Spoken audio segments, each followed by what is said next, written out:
Hey YouTube, Camjix here. So, recently I've been asked to do a bunch of deck profiles by people on YouTube for my Danger World deck, and I'm giving it to you now.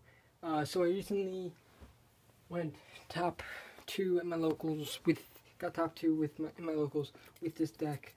This is my Armorknight Ace deck. It's consistent to the point where it wins games, and so yeah, so this deck profile has been requested, deck list has been requested by a lot of people on YouTube, on Facebook, because when I mentioned it on Facebook, they're like, oh, good things are meant to be shared, and shit, so, you guys now. So my flag, of course, hollow as it is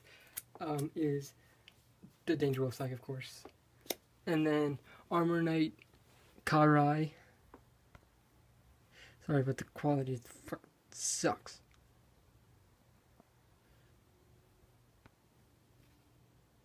Focus. There we go. That should be good. So, Karai. So, as you don't know, when she's called to the field, I take one ace from my hand and put it into the soul of my weapon. Size 1, 2, 2, 2. So, I'm going to start with the size 3s. I got 2 Armorknight Demon. His effect, he is a size 3. He's a 9/3/8. Basically, pay 2 gauge and sack off a Armorknight card, and it gets double attack, so it's pretty damn ass good.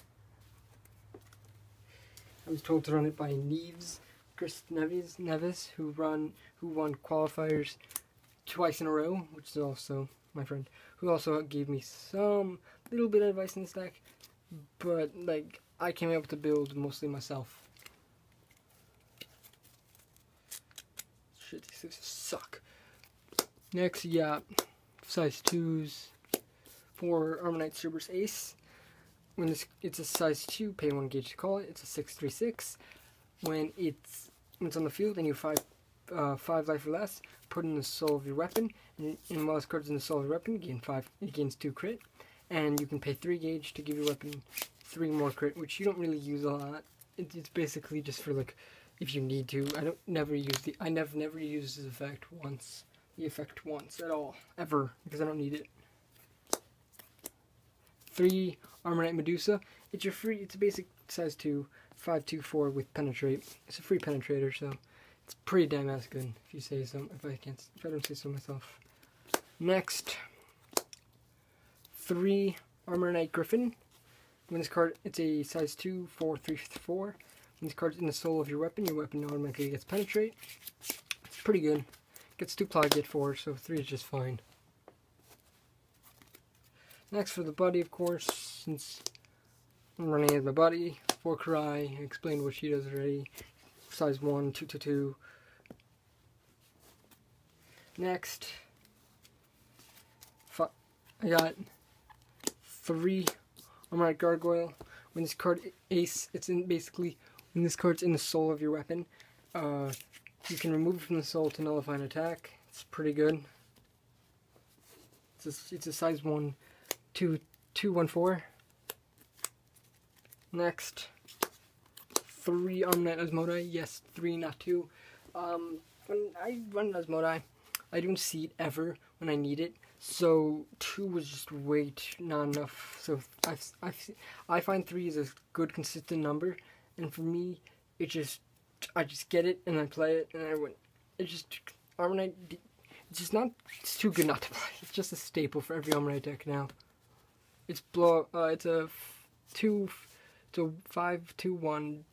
Pay 1 gauge, pop a monster on your side of the field, and then destroy 2 the monsters on the left and right of your opponent's side of the field. It's pretty dumbass broken. It's like a free call. It's a free blow. It's a free pop. Weapons, 3 Exploding Axe. It's a 6/3, pay 1 gauge. You cannot call monsters to the center.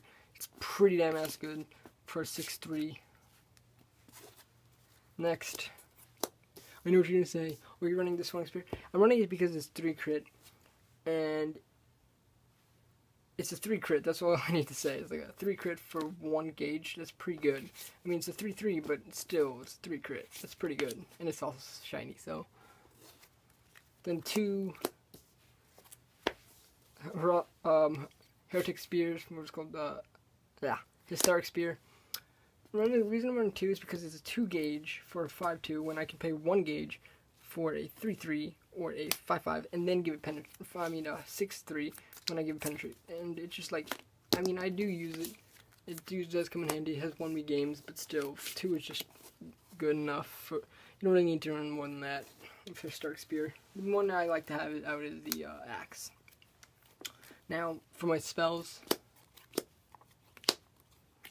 4 Armorknight reuse. Basically, what this card does, it's a free Monster Reborn to hand. Basically, you take an Armorknight from your graveyard and put in your hand. That's pretty free. That's free. 4 nullifiers, basic. No monster in the center, nullify an attack. Then everyone's annoying me to run this, so I ran it. I started running it. It hasn't come in handy yet, but basically what it does is, when a weapon attacks you, destroy the weapon, pay 1 gauge, destroy the weapon, and if you have a weapon, you do rock, paper, scissors, and if you win rock, paper, scissors, the opponent takes critical, including, takes the critical of the weapon that was destroyed. Then we run, yes, I tech my own little tech. Dimensional Demon Slash. Basically, it's just take 1 of your opponent's gauge, and then you get your own gauge. I like this card because, like, you don't need the, whatever it's called, that gauge 2 tech necessarily. This basically minuses your opponent's gauge. It does come in handy a lot. It's just like an extra gauge that you need. The deck does not, a lot of cards may in the deck pay a lot of gauge, but it's not really gauge heavy per se, because each card is like 1 gauge, 2, the only 2 gauges like the weapon and the Osmodai, size 3. So basically, this is good for now. I mean, if I do get that freaking spear, I might run, the other one might run it, but this is just good for now. Next, 2 Demon Slay Barrier. Basically, when one or more of your cards will be destroyed, choose one of those cards. That card is not destroyed. Basically, you can save your weapon if your opponent if in a mirror match, or you can save a monster that you don't want destroyed. It's pretty damage broken. I'm thinking about bumping up to 3, but right now I'm going to test 2. But yeah. 2 solo chance, because you want to go to 5, you just pay 1 gauge and draw 2. It's basically, fuck, okay, I'm going to draw 2, fine. And then you have used those cards to win the game. So it's just like a push for a game. 2 Phoenix Walls, your White Dragon Shield clone. And then 2 Fang Dragon Declaration. Basically, it's your spell nullifier. When you attack your opponent, and your opponent activates like a spell when you're attacking, you can pay 2 gauge and pay a life to nullify the spell, and the attack will go through. Basically, I'm only running 2 because of the gauge heavy cost, but I do side this 3rd. Thinking about siding this 2. Then my final spell, 2 Demon Slay Resurrection. Basically, when you're at 6 damage, you have no monster in the center, pay 1 gauge, and gain 4 life. I do not run the Invigorating Breath because I don't really need it. I find that it's cloggy, and it's really, really not needed. I mean, yes, but the thing is you have to have a weapon. And it's just like, if you don't have a weapon, it's in your hand, and it's like, fucking, oh shit, I'm dead. Unlike the aces where, like, they're monsters, so you can, like, I summon the ace and just attack you.